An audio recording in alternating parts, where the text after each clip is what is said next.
아침에 두뇌는 최고의 상태입니다. 따라서 어떠한 어려운 일을 척척 풀 수가 있습니다. 아침은 에너지를 높아서 최대 효과를 얻을 수 있는 시간대입니다. 집중력이 월등히 높아서 사고력이 필요한 작문을 하기 충족입니다.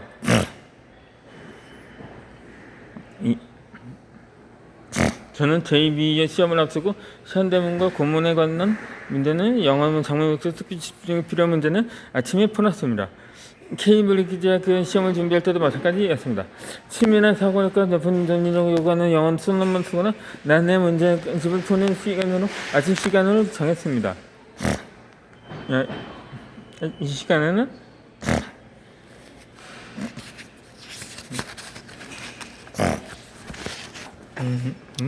주변의 고요와 방해의 수가 거의 없을 뿐만 아니라 잠자는 동안에는 내가 긴 휴식을 취했기에 실제로도 어려웠던 개념들이 쉽게 머릿속에 잘 들어왔습니다. 집중이 필요한 공부나 일을 할 때는 효율적인 아침의 두뇌를 활용합시다. 지금부터는 아침에 특별히 어떤 성격 공부나 일을 하면 더 좋은지 최근에서 자세히 설명하겠습니다.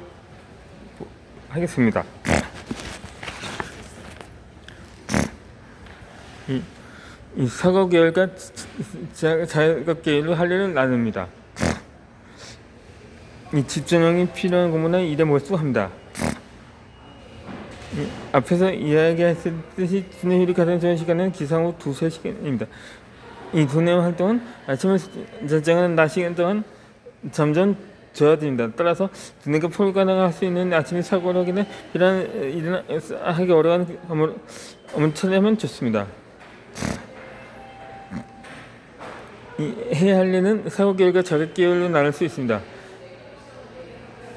사고 계열 업무는 특히 높은 집중이 필요하기 때문에 뇌가 가장 잘 돌아가도록 아침에 시간을 계획합시다. 사고 계열 업무는 다음과 같은 것입니다.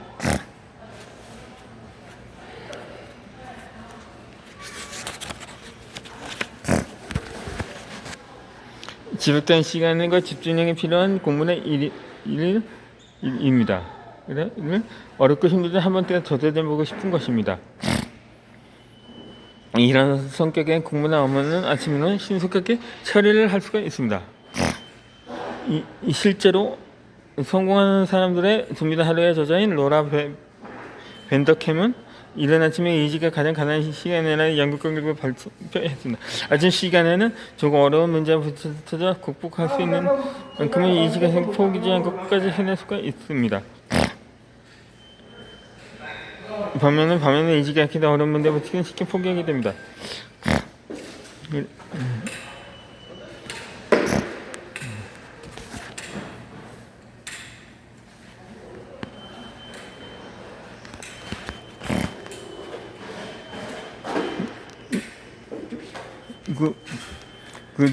세 번째 비결은 입니다. 집을 나가는 시간을 정합니다. 이 마감 효과와 환경 변화의 집중력을 높입니다. 지금은 탄력금이나 덕분에 특수한 시간이 유연하거나 프리랜서로 일하는 사람이 많이 늘었습니다. 미래 학자들은 2027년에 미국의 프리랜서가 8,650만 명이 되어서 기업에서 일하는 8,340만 명을 웃을 거라고 전망합니다. 일본 역시 탄력근무 방식이 늘고 있습니다. 고정적인 시간 노정의 틀에서보다는 시간을 자유롭게 보내기 쉬워졌습니다. 그렇다면 앞으로 출근 시간을 자신의 시간 리듬에 맞춰 정하는 것도 하나의 방법이 되지 않을까요? 스스로 일을 시작하는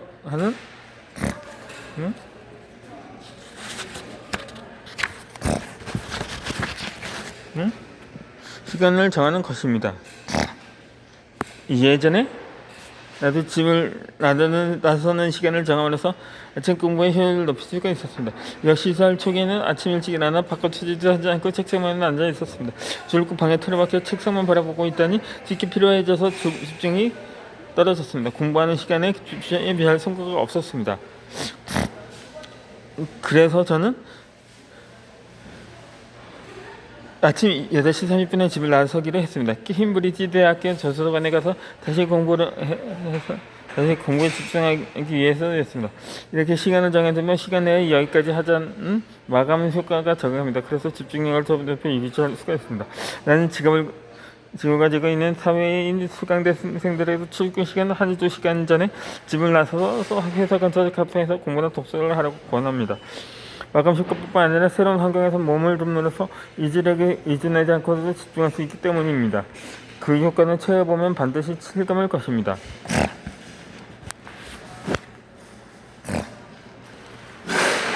이 네 번째 비결로 주변 환경을 바꿉니다.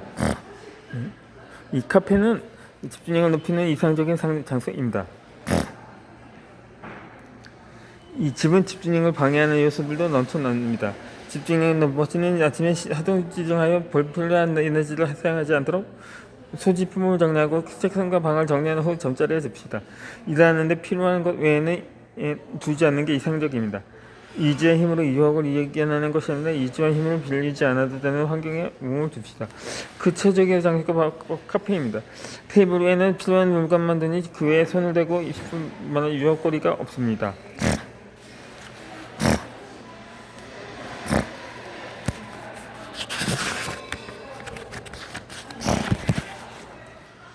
또 카페의 투덜스러운 환경은 너무 조용한 장소보다 더 집중하기가 쉽습니다. 너무 조용하면 졸리기도 하고 사람에 따라서는 작은 소리에도 예민해서 집중할 수 없기 때문입니다. 이 케임브리지 대학원 시절엔 내가 아침에 도서관을 향한 이유도 비슷합니다. 각종 문학의 논문을 마저 할 수 있는 도서관이라는 환경에 몸을 두면 저절로 집중되었기 때문입니다. 환경의 힘을 이용하는 것이 최대의 목적이었습니다. 텔레비전이 필요 없으니 해이해질 일을 듣고 다른 사람이 열심히 공부하는 모습을 보며 나 역시 열심히 해야겠다는 의욕이 샘솟았습니다.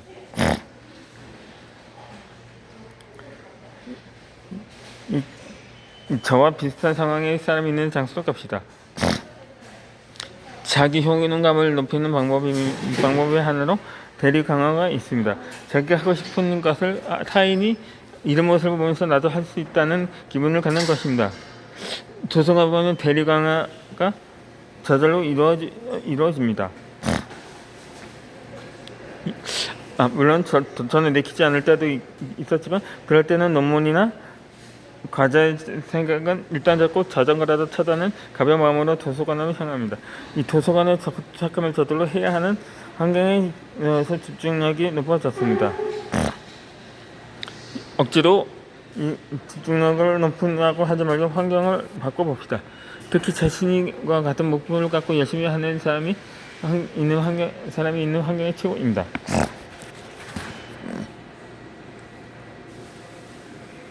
저는 새로운 환경, 저는 하고 싶어질 때면 나와 같이 생각을 하는 사람들이 모이는 장소를 찾습니다. 어르신들이 운동하는 헬스장보다는 내 또래의 사람들이 열심히 운동하는 헬스장으로 갑니다. 책을 쓰고 싶을 때는 글을 쓰고 글 쓴 사람들을 보면 참석합니다. 대도시에 산다면 동네 모임에 참석하거나 그렇지 않다면 SNS에서 같은 목표를 가진 사람들과 유대를 만드는 것도 습관적입니다. 주위에서 모두 열심히 하면 나도 열심히 해야겠다는 의욕이 생깁니다. 환경을 선택하는 데도 심혈을 기울입니다. 내 안에 가진 생활을 만들지 않고도 자신을 바꿀 수 있다는 점이 포인트입니다.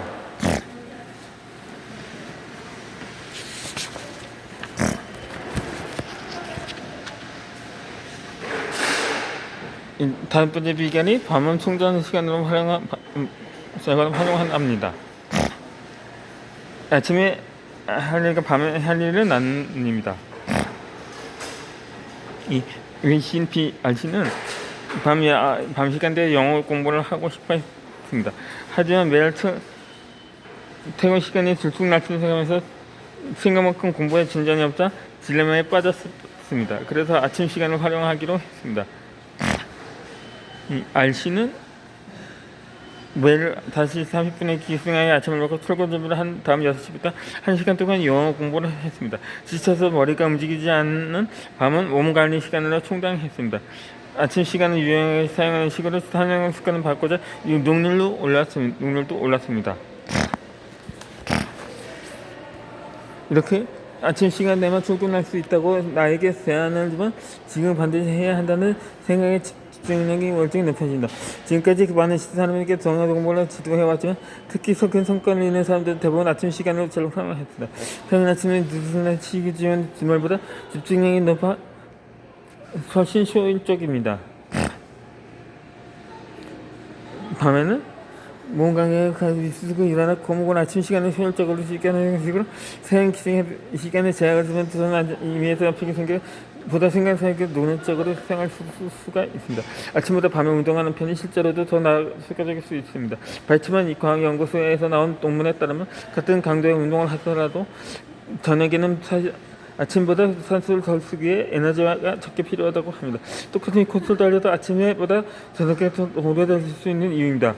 또한 저녁이 이해하는 부심시절 호르몬과 갑상선하고 호르몬의 분비가 더 활발해져서 관절과 근육 건강과 아침 시간보다 더 잘 이루어진다고 합니다.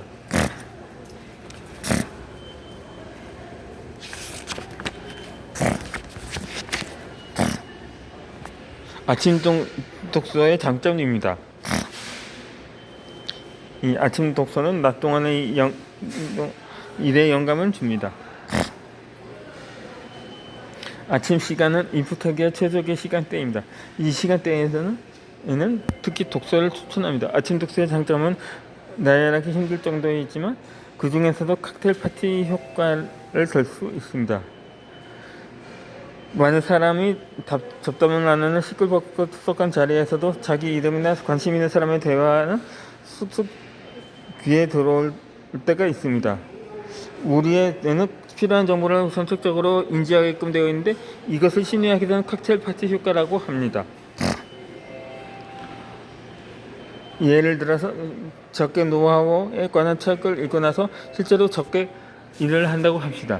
그러면 아침에 읽은 책의 내용이 지금 눈앞에서 펼쳐지고 있기에 이런 상황에서는 책에 실렸던 조언대로 하면 된다.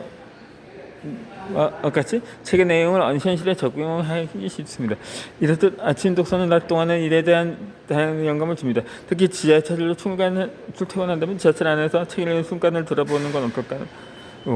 지하철을 탄다는 트리거가 있으면 오늘도 책을 읽자는 식으로 머릿속에 수를 넣을 수 있기 때문입니다. 스마트폰으로 전자책을 보는 건 인터넷 뉴스나 SNS 같은 새끼를 빠지기 쉬우니 전자책 찾는 단말기나 산순에 질 수 있는 종이책을 지참해 읽읍시다. 가끔은 아예 책을 펼치기조차 싫은 날도 있을 것입니다. 그럴 때는 관심 있는 부분이나 궁금한 것부터 이런 식으로 심리적 장애물의 높이를 내리면 한결 집중하기가 쉽습니다.